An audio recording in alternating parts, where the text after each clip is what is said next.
4 alumnes usonencs guanyen un guardó al Premi Sambori 2010, un reconeixement a la narrativa escolar que des de fa 4 anys Òmnium Cultural atorga als alumnes de primària, secundària i batxillerat. Dels 2.000 relats presentats, només se'n van escollir 18, repartits en 6 categories, i com a novetat aquest any s'estrenava Zona Geogràfica, la demarcació Alter-Garrotxa, que agrupa les comarques que capitalitzen Olot, Ripoll i Vic. Per una qüestió senzillament de comunicació natural. És evident que un cop obert el túnel fins a Olot, la distància entre les dues ciutats, Olot i Vic, s'ha reduït molt considerablement.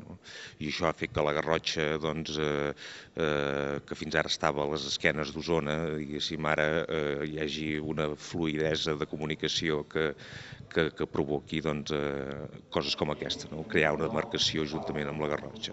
El Sambori, que significa xarranca en valencià, van premiar 2 alumnes de l'Escola Pare Coll de Vic en la categoria de segon cicle de secundària.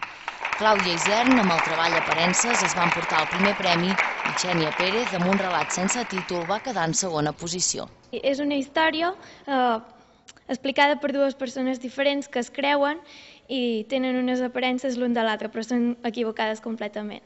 Jo he escrit una història d'una noia que està tancada en una espècie de calabós i ella va descrivint totes les sensacions que té i tot el que sent, i llavors sent que arriba algú, que és el que l'ha tancat, que és un noi, i ella sap que ell li vol fer mal, però ell sembla molt inofensiu i en realitat és molt dolent.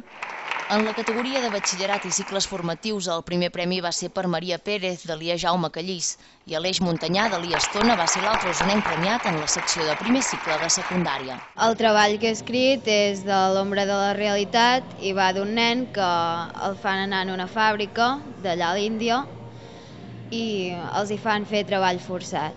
I escriu una carta que s'intenta escapar i l'amo, el seu amo, li troba, li crema, s'enfada molt i tot això. Els 18 alumnes seleccionats representaran la seva categoria a la gran final dels Premis Sambori, que tindrà lloc al juny a Barcelona.